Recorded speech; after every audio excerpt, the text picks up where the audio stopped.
만나서 너무 반갑습니다. 여러분 잘 지내셨습니까? 네, 참 좋아 보이네요. 우리는 저번 시간에 뇌의 겉부분에 대해서 잠깐 우리가 나눴습니다.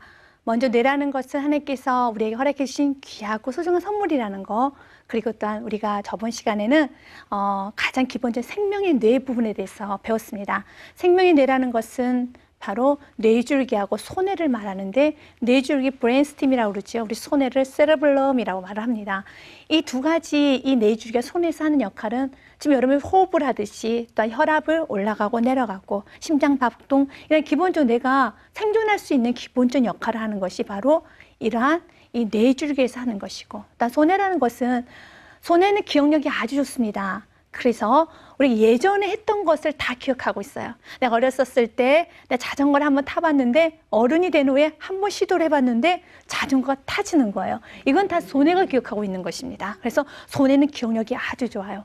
그리고 나서 이제 손해 다음에 우리가 봐야 될 것이 본능의 뇌라는 것에 대해서 이제 한번 우리가 들어가 보자 합니다.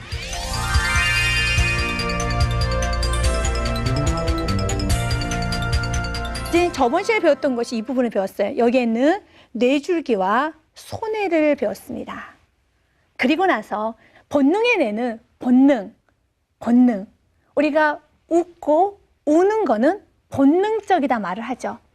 여러분 웃을 때 나 웃어야지 입을 올리고 웃어 이러지는 않죠. 근데 요즘 웃음 치료라는 게 있어서 웃음은 다 좋다고 하여서 이렇게 하지만, 대부분 웃음이라는 것은 자신도 모르게 그냥 나오는 것입니다. 그래서 뇌도, 본능의 뇌는 이렇게 숨겨져 있어요. 안에 있습니다. 안에. 본능의 뇌에서는 이렇게 안에 있어요. 이쪽 분이 본능의 뇌가 역할을 하는 것입니다. 본능의 뇌요. 본능의 뇌에서는 두 가지 역할을 해요. 하나는 우리가 감정을 유발하는 편도체라는 것이 있습니다. 또한 여러분 어저께 여러분 있었던 사건 기억하시죠? 또한 여러분 이름 다 기억하시죠? 이런 기억을 하는 것이 바로 이 본능이 내 안에 있어요. 기억이 없다라면 우리의 삶은 너무 무의미해질 것 같아요. 이렇게 본능의 뇌라는 것은 감정과 기억을 관할하는 것이 본능의 뇌예요.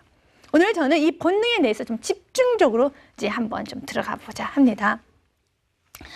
우리가 감정이라는 것이 참 하나님께 주신 복된 선물이기도 하지만, 감정이 참 부담스러울 때도 있어요. 어떨 때는 정말 나는 열심으로 하고 싶은데, 나 저 사람 사랑하고 싶어 라는 이성적으로는 알지만, 저 사람에 대한 어떤 상처와 아픔이 있을 때 감정이 사랑하지 못하는 경우가 있습니다. 그럴 때 이렇게 고민해요. 내가 잘 감정이 없었으면 좋겠다, 로봇처럼 그냥 살았으면 좋겠다라는 생각도 합니다. 그만큼 감정이라는 것이 우리에게 유익도 되지만, 감정이라는 것이 힘들게도 하는 건 사실입니다. 그런데 감정이라는 건 내가 울고 웃을 수 있고 하나님을 사랑한다 표현할 수 있는 이런 모든 건 축복인 거예요. 근데 이 감정은 하나님께 주신 선물인데, 감정을 여러분이 다스릴 수가 있습니다. 감정을 여러분들이 잘 다스릴 수가 있어요. 감정을 컨트롤하는 것은 호르몬이에요. 호르몬. 그래서 우리가 보면 요즘은 이런 책들이 많아요. 세라토닌 호르몬이 참 좋아서 세라토닌 이런 부분에 대해서 말을 합니다. 또 엔돌핀, 여러분 많이 아시죠? 엔돌핀, 웃을 때 나오는 엔돌핀 호르몬. 웃음이라는 것은 요즘 논문을 보니까 이런 말이 있더라고요. 많이 웃으면 NK, 자연 살해 세포, 그러니까 암을 죽이는 세포를 한 NK가 활성화되는 거예요. 그래서 웃는 것은 너무너무 좋은 겁니다. 그래서 암 치료의 방법 중에 하나가 웃음을 가지고도 치료를 하고 있습니다. 그만큼 웃는 것은 이렇게 암도 죽이고 또 백혈구도 증가시키는 거야. 백혈구 하는 것이 뭐예요? 우리가 살다 보면 좋지 않은 바이러스들이 우리 몸에 들어올 때 백혈구가 앞에서 탁 치고 서 있는 거야. 그래서 못 들어와. 야 이건 내 거 아니야. 못 들어와. 탁 막아줘서 또 앞에 싸우기도 하고, 이렇게 여러 가지 좋지 않은 이런 바이러스를 올 때 백혈구들이 탁 싸워서 이렇게 우리 몸을 보호시키는, 이런 백혈구가 증가시키는 것도 웃음이라는 겁니다. 웃는 건 참 좋은 거야. 우는 것도 좋습니다. 신나게 여러분 울고 나면 여러분 기분 어때져요?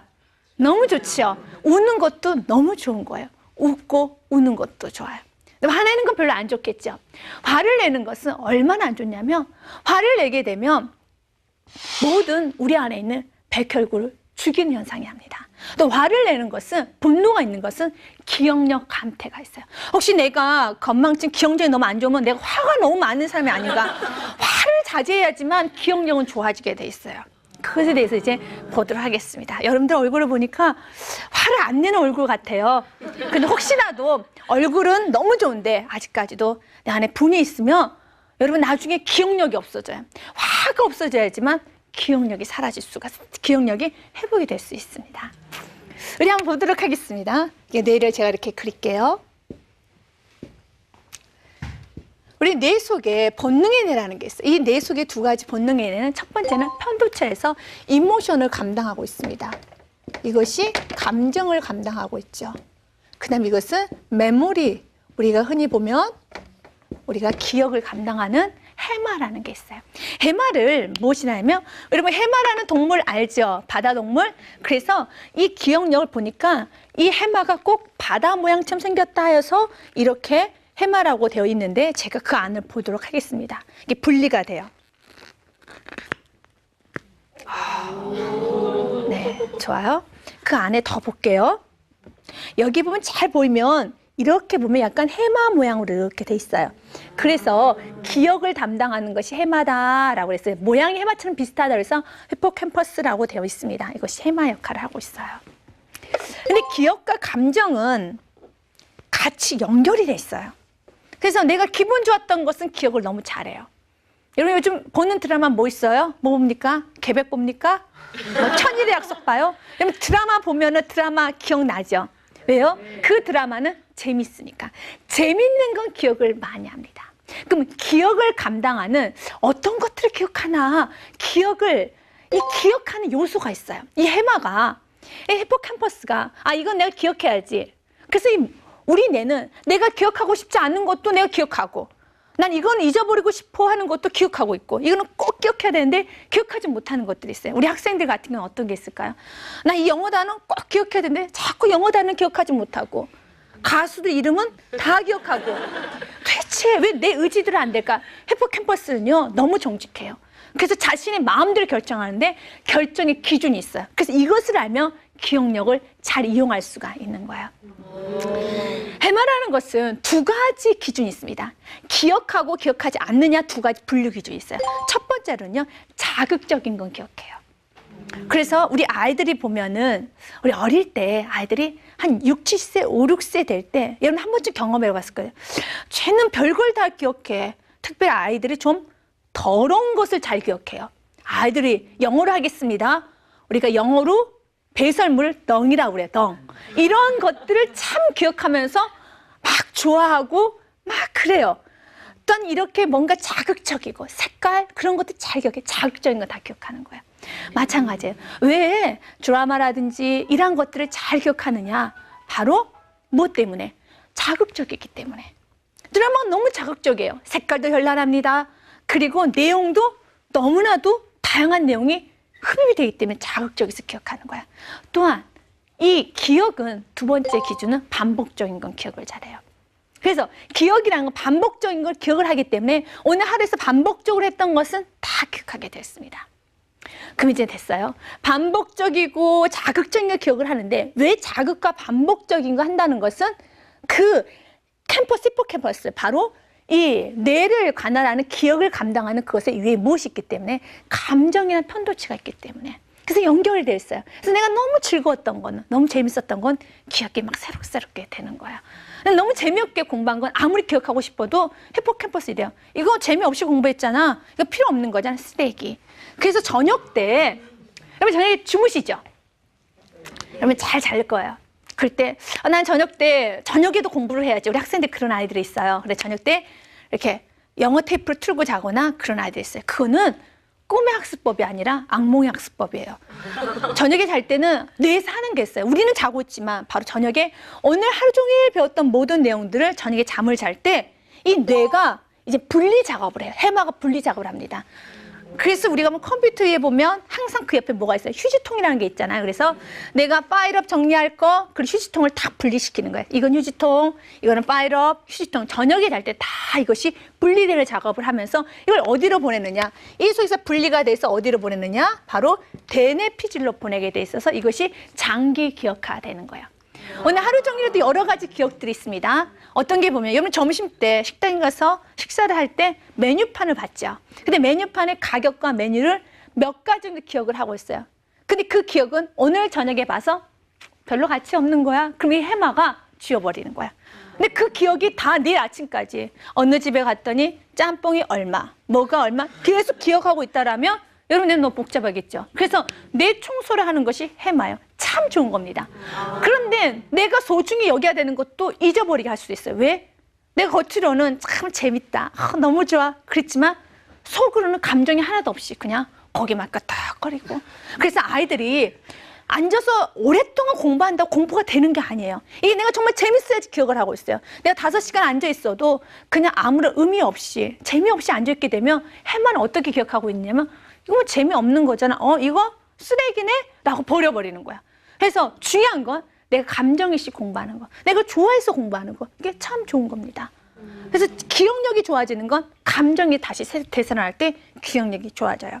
이러한 실험을 해봤었습니다. 어렸었을 때 좋지 않은 경험을 하고 많은 아픔을 겪은 아이의 해마를 들여다봤어요. 그리고 건강한 사람들 해마를 들여다봤더니 그 해마가 대부분 건강한 해마는 이렇게 좀 진해요. 그런데 그 친구의 해마는 이렇게 좀 옅어요. 이렇게 상처에 의해서 많은 스트레스 때문에 이 해마가 이렇게 옅어지게 돼 있어요. 그러면 스트레스, 감정, 뭔가 기쁨, 웃음 이것과 기억은 분명히 연관이 되어 있는데 어떤 거는 기억력을 감퇴시키느냐 이것도 한번 우리가 들어가 봐야 될 것 같아요. 여러분 저녁에 잘 때 이제는 아무것도 뭐 여러 가지 공부하면서 영어를 테이프로 듣거나 아니면 이러면서 이렇게 하면 안 되겠죠? 숙면을 취하는 게 참 좋습니다. 그래서 우리 하나님께서 이렇게 말하죠. 하나님을 사랑하는 자에게는 무엇을 주신다? 잠을 주신다 그랬죠? 그래서 이 잠이라는 건 저녁에 잘 때만 주는 거예요. 예배 시간에 주는 것도 아니고 그리고 공부 시간에 주는 것도 아니고 저녁에 잘 때 하나님께서 잠을 주세요. 그 잠을 자는 동안에 파이랑 우리의 뇌를 깨끗이 정리합니다. 한 가지 더 얘기를 해드릴게요. 아인슈타인이 어느 날 기자가 와서 아인슈타인의 집을 이렇게 촬영을 했어요. 했더니 이것저것 찍고 난 다음에 아인슈타인이 물었습니다. 집 전화번호가 어떻게 되세요? 라고 물었어요. 그랬더니 그 아인슈타인이 잠깐만요. 그 수첩에서 자기의 전화번호를 딱 보여주는 거예요. 이걸 기억하지 못해요? 천재 분이? 그랬습니다. 그랬더니 아인슈타인이 그런 말이에요. 내 뇌를 깨끗이 정리를 해야지. 그럼 새로운 창조적인 걸 하지. 이렇게 너무 좀 이렇게 잡다한 정보든 난 다 정리해버려. 라는 그러한 것을 책을 읽었던 기억이 납니다.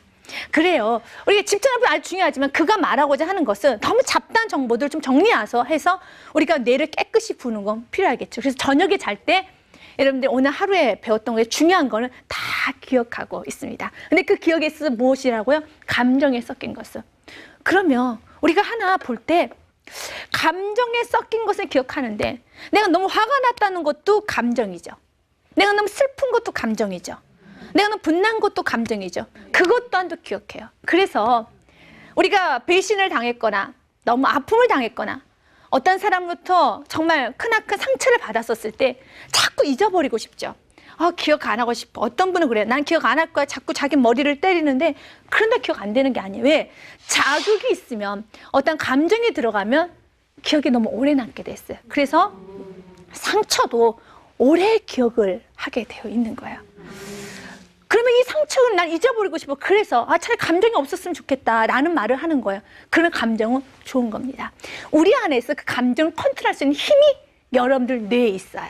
그거는 다음 시간에 할 거예요. 그건 다음 시간에 할 거고 우리 충분히 이 감정과 기억 부분에 대해서 좀 보도록 하겠습니다. 그래서 저녁에 잘 때 이렇게 오늘 하루에 느꼈던 모든 것들을 좀 정리를 하면서 좋은 것들은 좀 의미 있고 자극적인 것들은 다 NLP를 넘어가게 돼 있어요. 그래서 다 기억하고 있습니다. 그런데 이 감정을 같이 엮으면서 기억을 하는데 감정에는 웃음과 좋은 것도 있지만 좋지 않은 것도 있다고 그랬잖아요. 우리 기분 좋게 하는 호르몬을 우리 흔히 세로토닌 호르몬이라고 합니다. 일단 우리가 흥분케 하는 거. 예를 들자면 자전거 예를 들게요. 제가 10년 전 자전거를 배웠어요. 근데 못하는 줄 알았어요. 근데 다시 자전거를 타보니까 탈 줄 아는 거예요. 그럴 때 갑자기 내 안에 흥분감이 생깁니다. 이건 엔돌핀 호르몬이에요. 굉장히 흥분감이 생기면서 세로토닌 호르몬이라는 게 무엇이냐면 흥분감만 생기는 건 엔도핀입니다. 그런데 세로토닌이라는 것은 너무 기분이 좋은 상태에서 나는 이제 뭐든지 할 수 있어 라고 긍정적인 생각을 갖게 하는 건 세로토닌 호르몬이에요.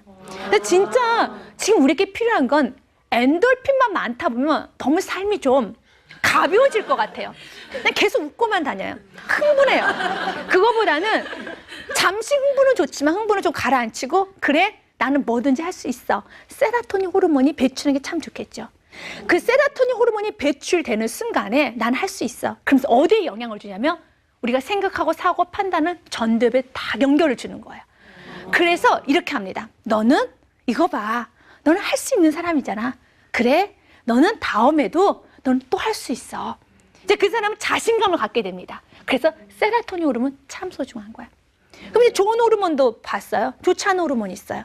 해마를 죽이는 호르몬이 있어요. 스트레스. 화가 납니다. 너무 분이 났어요. 정말 너무 미워요. 스트레스 받아요. 너무 힘들어요. 그럴 때 어떤 호르몬이 나오냐면 코티졸 호르몬이 나와요. 그래서 해마를 야금야금 줄어들어 버리는 거예요. 없애버리는 겁니다. 그래서 여러분 너무 화가 나면 나 기억 아무것도 안 나. 정신 하나 없어. 이런 것들은 이러한 것 때문에 드러나는 거예요. 근데 이 코티졸이라는 것이 우리 인간은 참 그 기점이 우리가 노래를 할 때 빠사조라는 게 있어요. 이게 다 그 다음에 올라가는 기점이 있는 것처럼 이 코티졸 호르몬이 다 나쁜 건 아닙니다.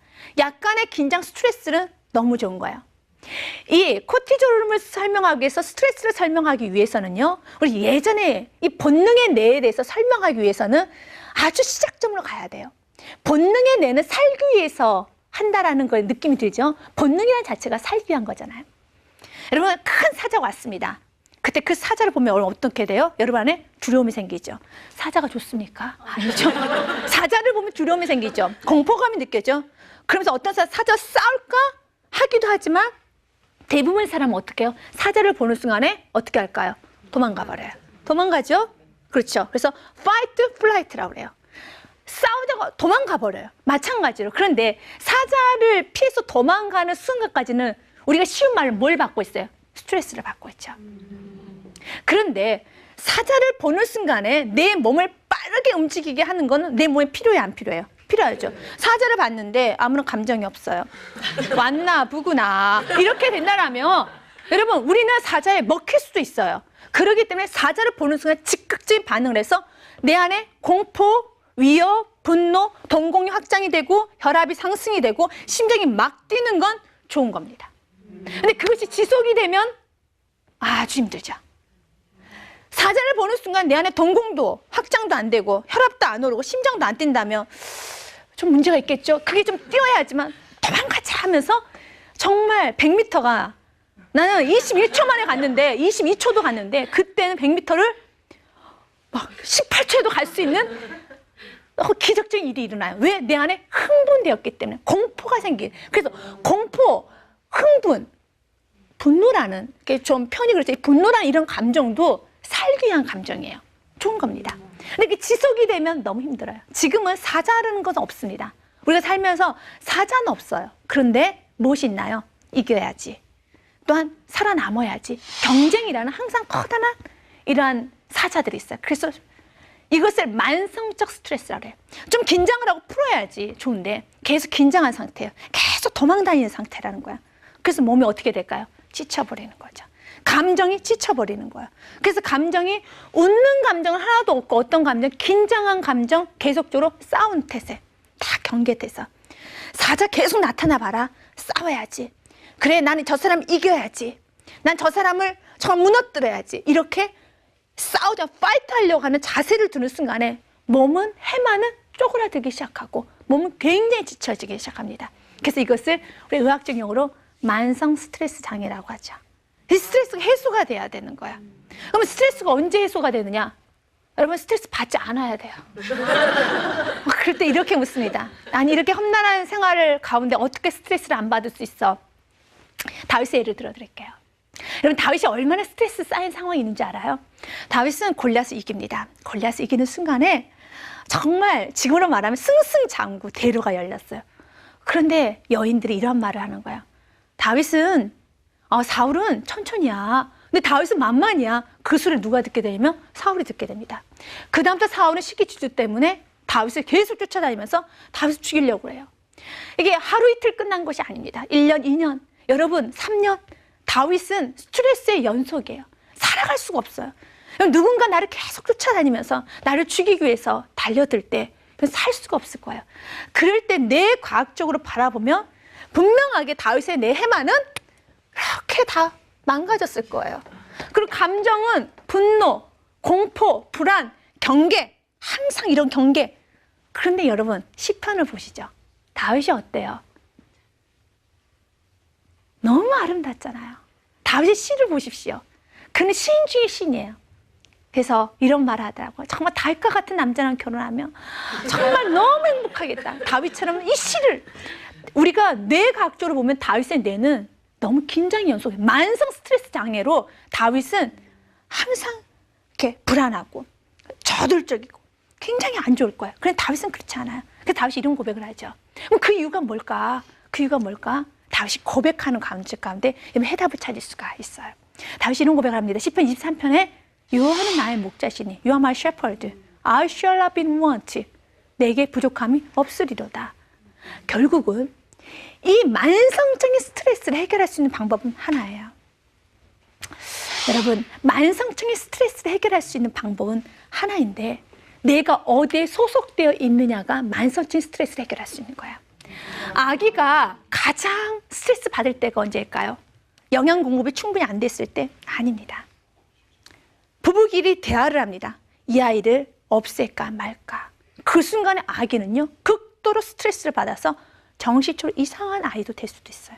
그러니까 초등학교 아이 자녀, 중학교, 고등학교 자녀가 가장 스트레스 받는 게 무엇일까요? 엄마 간식 잘 챙겨줬어? 안 챙겨줬어? 아니에요.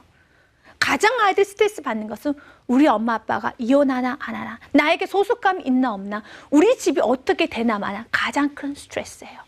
마찬가지입니다. 인간에 있어서 가장 큰 스트레스는 뭐냐면 소속감이 없을 때, 존재감. 그런데 다윗은 사울이 쫓아옵니다. 그리고 다윗은 어디 있습니까? 항상 굴에서 잤어요. 정말 집도 없어요. 그가 교회 가고 싶어 했잖아요. 근데 교회 주님의 성전에 들어갈 수도 없어요. 항상 도망자 신세. 도망자 신세 바라볼 때 그의 뇌는 완전히 정말 상처투성이로 기억력도 없어지고 감정도 없어졌을 것 같아요. 그런데 그렇지 않아요. 다윗은 어떻게 됩니까? 감정이 풍요롭습니다. 왜? 그가 이렇게 고백해요. 여호와는 나의 목자시니. 그는 소속감이 있었어요. 주님은 나의 목자고 나는 그분의 shepherd. 나는 그분의 양이니까. 나는 여호와는 나의 목자고 나는 그분의 램, 양이니까 나에게 소속감이 있으니까 그분에게 있어서는 스트레스를 안 받은 거예요. 중요한 겁니다. 왜 인간이 만성적 스트레스를 해결할 수 있는 방법은 한 가지예요. 내가 주님 안에 소속감이 있어야 돼요. 그리고 내가 주님 안에 있을 때 우리는 이 스트레스에서 다 벗어날 수 있습니다. 이것이 가장 기본적인 거고요. 그리고 나서 우리가 깨달아야 되는 게 있어요. 아, 스트레스라는 건 내가 주님 안에 들어오게 되면 조금은 내가 경제적으로 힘들어도, 내가 조금은 좀 아파도 내가 하나님의 손 안에 있다라는 그런 소속감이 있고, 그리고 내가 인간이 가장 두려워하는 거, 죽고 나면 어디 갈까? 죽고 나면 내가 어디 갈까? 사후에 대한 이 고민 부분이 해결이 될 때 인간은 가장 평안한 상태입니다. 그래서 예수를 만난 자, 천국에 들어갈 수 있는 자는 축복인 거예요. 그래서 어떠한 우리 스트레스에서 벗어날 수가 없습니다. 왜? 지금은 경쟁 시대에 살고 있기 때문에. 근데 이 스트레스를 해결할 수 있는 방법은 무엇이라고요? 주님 안의 소속감과 내가 천국을 소망할 수 있다는 건 가장 큰 거죠. 그런데 제가 이런 말 했어요. 방금 전에. 세로토닌 호르몬이라는 것은 엔돌핀 호르몬과 다르게 우리에게 참으로 긍정적으로 진취적으로 주는데, 이 세로토닌 호르몬은 우리가 스스로도 만들어낼 수가 있습니다. 우리가 어떤 사건이냐면 예를 들면 그럴 수가 있습니다. 이제 자전거 예를 들게요. 과거에 자전거를 타봤던 경험이 있어요. 근데 10년이 지나고 나서 자전거를 타볼 수 있는 기회가 생겼어요. 그때 어떤 사람이 말을 합니다. 자전거 타봐 라고 말을 할 때 내 마음 가운데 탈까 말까 무서울까 이런 여러 가지 감정적인 게 있어요. 그런데 그때 해마에서 기억을 합니다. 뭘 기억하면, 야, 너 과거에 잘 탔잖아. 이런 생각이 들기 시작합니다. 좋은 기억 있죠? 그때 그럼 타볼까? 타는 순간에 잘 타요. 내 안에 엔돌핀이 나오고, 그리고 나서 나는 뭐든지 할 수 있어. 세로토닌이 나옵니다. 그러면서 이 뭐든지 할 수 있어라는 이 긍정적인 생각이 어디로 가냐면 전두엽에 딱 저장이 되기 시작해요. 전두엽에 저장이 돼서 이제 그것이 어떻게 되냐면 일주일 후에 내가 이런 사업을 시작하려고 하는데 내 안에 나도 할 수 있을 것 같아 라는 이런 생각이 드는 거죠. 이렇게 연결이 되게 되어 있어요. 그래서 기억이라는 것은 이렇게 됐어요. 먼저 처음에 기억이라는 것은 우리가 쉬운 해마라는 것에 대해서 연결이 되어 있고요. 그리고 이 해마는 편도체, 감정을 담당하는 편도체와도 연결되어 있습니다. 그리고 이 연결이 무엇으로 되어 있냐면 전두엽, 우리가 사고 판단하는 전두엽에도 연결이 되어 있습니다. 그런데 이것은 무엇이냐면 우리가 쉬운 예로 습관이라는 예를 한번 들어볼게요. 여러분 습관 좋지요? 좋은 습관 참 좋아요. 여러분 아침에 일어나자마자 청소를 하고 어떤 여러 가지 행동을 하고 일어나자마자 이렇게 행동을 하는 건 좋은 습관입니다. 이것은 기억하고 있어요. 해마가 반복적인 거기 때문에. 해마의 기억 조건이 뭐라고 그랬어요? 반복적인 거, 그리고 뭐 또한 자극적인 거, 반복적인 거 해마가 기억을 하고 있어요. 그러면서 이제 전두엽에서 먼저 말을 합니다. 야, 일어나서 이제 일어나야지. 그때 해마가 항상 일어났기 때문에 그거 청소해야지. 명령도 내리기 전에 난 할까 말까 고민하기도 전에 기억을 해버리고 그냥 해버리는 거예요. 그래서 중요한 건요. 여러분 호르몬 안에 갈등이 시작하기 전에 먼저 해버리는 거예요. 그래서 우리 시작이 반이라는 말이 있죠. 그 말은 의미가 있는 말이에요. 내 안에 공부를 할까 말까, 청소를 할까 말까, 뭘 할까 말까 고민하기 전에 먼저 해버리는 거예요. 해버리면 이 감정이 헷갈려요. 할까 말까 하려고 했는데 이게 없이 그냥 해버리기 시작하는 거예요. 이게 습관이라는 거예요. 그러면서 아침에 일어나자마자 이렇게 했던 습관은 참 좋은 습관이에요. 그래서 이걸 하는 순간에 내 반복이 되기 시작해요. 반복이 되면서 하루 생활이 잘 가기 시작합니다. 근데 이것에 대해서 깨지는 순간이 있어요. 깨지는 순간이 있어요. 이 흐름이 어떻게 깨지기 시작하냐면요. 학생 예를 들겠습니다. 아침에 일어나려고 그래요. 이제 전도에서 명령을 내립니다. 항상 일어났어요. 학교 가야지.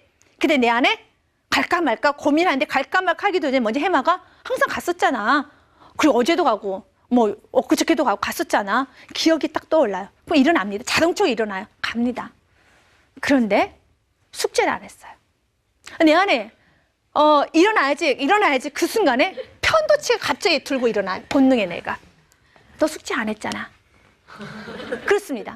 그럴 때 해마가 또 뭘 기억하고 있느냐. 그 선생님 굉장히 무서워. 분명히 넌 혼날 거야. 그렇게 합니다. 편도체가 해마가 이걸 기억하고 있어요. 그래서 전두엽에게 다시 반대로 명령을 내려요. 변제 말을 합니다. 어떻게 하냐. 과거에 크리스마스에 너 혼나서 벌 썼던 기억이 있었지? 이거 어떻게 할 거야? 그때 전두엽은 혼란하기 시작합니다. 어떻게 할까? 여러분 어떻게 하시겠습니까? 이때 어떻게 하시겠습니까? 그래서 말씀에 기준이 있어야 돼요. 전두엽은 항상 기준대로 움직이게 됐습니다. 그런데 이 전두엽에 기준이 없다면 그래? 그럼 갑자기 전두엽이 이런 생각을 해요. 생각, 사고, 판단한다고 그랬었잖아요. 전두엽이 어떤 생각을 하냐면요. 그러면은 아프다고 해서 안 가야지? 거짓말을 하기 시작합니다. 사고 판단하는 거예요. 그래서 아프다고 해서 안 간다고 말을 해야지? 그렇습니다. 그런데 아프다 했어요. 그런데 부모님이 속았어요. 선생님도 속았어요. 나쁜 습관이 이제는 몸에 배어버린 거예요. 그래서 이제 뭐냐면 또 숙제를 안 해오면 이젠 나쁜 습관 어때요? 또 숙제를 안 해오면 무엇을 하냐? 내 안에 갈까 말까요? 그럴 때 해마가 뭐냐면 그때도 너가 안 가도 아무 일 없었어. 이제 나쁜 습관이 생겨나요. 그럼 전두엽에서 가지 마. 이렇게 되는 거야. 이 나쁜 습관을 끊는 것은 오직 한 가지밖에 없습니다. 말씀의 기준이라는 게 있어야 돼요. 그 기준에 맞춰서 끊어져 나가는 거예요. 마찬가지로 우리 기억과 감정이라는 것은 참 소중한 겁니다. 기억이라는 것은 감정에 의해서 움직이는데 이 감정은 무엇으로 다스릴 수 있느냐? 바로 전두엽에 있는 이러한 우리가 생각하고 사고 판단하는 것을 다스릴 수 있는데 이 생각과 사고 판단하는 것이 내 안에 기준이 있어야 돼. 이 기준이 무엇이라고요? 말씀이라는 기준인 것을 여러분이 좀 꼭 좀 기억했으면 좋겠습니다. 좀 더 들어갈게요. 우리가 기억을 할 때 때문에 여러분 잊어버리고 싶지 않은 기억도 있지만 잊어버리고 싶은 기억도 있죠. 그럼 이것을 어떻게 잊어버릴까? 뇌라는 것은 소멸의 원리가 있어요. 그래서 뇌는 자꾸 생각하지 않고 정말 좀 그러면 자꾸 잊어버리는 것이 있습니다. 소멸의 원리가 있어요. 근데 뇌는 좋지 않은 것을 잊어버리는 것은 큰 것을 기억할 때 좋지 않은 것을 잊어버리게 돼 있어요. 그래서 내가 좋았던 감정을 생각하게 되면은 자그마한 것들은 잊어버리게 됐어요. 쉬운 예로 보겠습니다. 내가 회사에서 너무 기분 나쁜 일이 있었어요. 너무 화가 났어요. 피곤해요. 그리고 집에 가서 나는 오늘 쉬어야 돼. 난 너무 힘들었어. 이런 마음 가운데 왔습니다. 이건 기억하고 있어요. 왔어요. 그런데 집에 와서 보니까 더 큰 일이 일어난 거예요. 집에 큰일이 일어났어요. 그럴 때 내가 몸이 아프고 피곤하던 것을 갑자기 싹 잊어버려요. 마찬가지예요. 우리는 큰 것에 대해서 자그마한 건 잊어버리게 돼 있어요. 여러분이 내가 너무 자그마한 것들 자꾸 기억하는 것들에 대해서 난 이건 정말 이건 잊어버리고 싶어. 상처를 잊어버리고 싶어 하면 잊어버리면 잊어버린다 할수록 더 기억나는 게 상처예요. 이건 잊어버리려고 잊어버릴 수가 없어요. 내는 스스로 없어지게 됐습니다. 어떨 때? 좋은 일을 할 때, 더 사랑할 때, 더 적극적으로 행할 때 부정적인 건 사라지게 돼 있어요. 그럼 이제 다시 들어갈게요. 그럼 이 아이가 이제 나쁜 습관이 배워졌어요. 거짓말하는 습관이 배워졌어요. 특히 엄마들은 이런 거짓말을 산 교육을 많이 해요. 집에 전화 오면 나 없다고 그래. 그러면 이 아이는 항상 그걸 기억하고 있습니다. 그래, 기분이 나쁠 때 없다고 그래. 그게 딱 기억이 돼 있어요. 그래서 이 아이도 기분이 나빠요. 그럼 해마가 오면 엄마가 없다고 그랬다는 그 사건을 기억하고 그러면 나도 없다고 그래. 똑같습니다. 그럼 전두엽에서 옳지, 좋아, 좋아. 항상 이런 식으로 나쁜 것도 잘 기억하고 있는데 방금 전에 그런 예를 들었어요. 그 학생이 거짓말하는 습관이 들었어요. 이제 그럼 이걸 어떻게 끊을 수 있을까? 이 아이가 이제 거짓말한 거 옳지 않지 라는 어떤 말씀을 듣게 됩니다. 부모로부터 권면을 듣기 시작합니다. 그런데 편도체에서는 갈등을 해요. 그래도 혼나잖아. 그럴 때 이 전두엽에서 그렇습니다. 아니야, 혼나지 않을 거야. 괜찮을 거야 라고 이렇게 생각을 합니다. 이 두 가지가 파이트하기 시작합니다. 싸우기 시작합니다. 이 두 가지가 이겨야 돼요. 무엇으로? 전두엽으로 이겨야 되는 것입니다. 이러한 전두엽이 이겨서 어떻게 내 감정을 눌러야 되는 거야. 이 불안한 감정을 누르고 한번 학교로 가보는 것입니다. 학교로 가봤는데 그때 혼은 났어요. 숙제를 안 했기 때문에 혼은 났지만 거짓말 하지 않았기 때문에 기분 아주 좋았어요. 성취에 의해서 기분이 좋았어요. 무엇이 납니까? 세로토닌 호르몬이 나와요. 그럼 세로토닌 호르몬이 나오는 순간에 전두엽 뭘 기억하고 있냐면 숙제를 안 해도 그래 한번 혼났었지만 기분 좋았다. 이 정도 아니에요. 내가 어떤 적극적으로 무엇인가 성취를 하고 나면 그 다음부터 진실하게 살면 모든 것이 좋아지는구나. 진실하게 사는 것이 오히려 마음이 편해지는구나. 이런 큰 깨달음을 얻게 돼요. 이것이 바로 세로토닌 호르몬이 하는 효과라는 것입니다. 우리가 아이들이 어른들도 마찬가지고 이렇게 부정적인 사고를 끊어내는 방법이 하나가 있어요. 이것을 우리가 인지치료라고 합니다. 인지치료라는 건 정신과에서 많이 쓰고 있는 것인데 앨리스에 의해서 인지치료가 진행되고 있습니다. 이것을 REBT라고 그랬어요. 그래서 Rational, 그 다음에 Emotional, 또한 REBT, Behavior Therapy. 그래서 이성과 합리 정서적 행동 치료라고 되어 있습니다. REBT의 이 치료의 방법은 A, B, C, D, E, F라는 단계가 있어요. 이것을 여러분들에게 좀 설명을 하고 마무리를 좀 한번 지어보고자 합니다. A, B, C, D, E, F라고 이렇게 되어 있는데요. 이건 하나의 단계별로 되어 있어요. A라는 것은 약자예요. 액시던트, 우리가 사건. 어떤 사건이냐면 시험에 떨어졌어요. 크나큰 사건이죠. B가 있고 B는 나중에 설명에 C가 있어요. 그럴 때 내가 결론을 내요. 난 시험에 떨어졌어. 결론, 그래 나는 인생의 포기자야. 충분히 그런 생각을 할 수가 있습니다. 그런데 A에서 C까지 생각할 수 있는 이 과정에서 무엇이 작동하냐면 B라는 것이 작동이 돼요. 빌리프 시스템이라고 합니다. 내 신념체계가 있어요. 너는 초등학교 때부터 항상 너는 떨어졌었어. 중학교 때 봐. 너 띵트라가도 넌 떨어졌잖아. 고등학교 때 봐. 너가 슛 하나 넣었어? 뭐 여러 가지 생각을 하면서 자기가 갖고 있는 빌리프 시스템이 막 체계를 합니다. 그러면서 시험을 떨어졌는데 이 친구는 어떤 결론을 내리냐면 나는 포기할 거야. 시험 떨어진 것하고 포기는 너무 다른 겁니다. 나는 이제 포기할 거야 합니다. 그럴 때 D예요, D. 리피팅. 논박을 하기 시작합니다. 이 논박은 우리 정신과에 치열하게 논박을 해야 돼요. 아니야. 그래도 저번 시험보다 10점 올랐잖아. 논박을 하는 거야. 아니야. 난 젊어. 아니야. 난 또 기회가 있어. 리피팅 하는 거야. 계속적으로 누구하고? 이 B하고 논박을 하는 겁니다. 막 내 신념체가 싸우기 시작해요. 그럴 때 어떤 내가 넘박을 하고 나면요. 그 다음에 효과가 나타나요. 아, 다시 한번 새로이 도전해보자. 다음에 시험이 또 있지. 그때는 좋은 일이 일어날 거야. 그럴 때 내가 새로운 효과를 보고 난 다음에 내 기분은 어떻게 되냐면 새로운 뉴 필링으로 나타나는 거야. 기분이 좋아지기 시작합니다. 우리의 감정이라는 것은 우리가 어떻게 컨트롤할 수 없어요. 내가 싫은 걸 어떻게 하겠어요? 또 내가 좋을 때는 하염없이 좋은 거 어떻게 하겠어요? 근데 때는 싫고 좋은 것도 내가 이성적으로 좀 컨트롤해야 될 때가 있습니다. 그럴 때 여러분들 가장 쓸 수 있는 것은 본능의 뇌는 어떻게 우리가 컨트롤할 수 없습니다. 본능의 뇌라는 건 아주 필요한 거예요. 좋은 겁니다. 그런데 그 본능의 뇌라는 것이 우리가 위협할 때는 빨리 도망갈 수 있고 또 우리가 정말 이렇게 웃을 때는 기분 좋을 때는 막 웃을 수 있고 아주 좋은 거예요. 그렇지만 우리가 때로는 이성적으로 생활해야 될 때가 있습니다.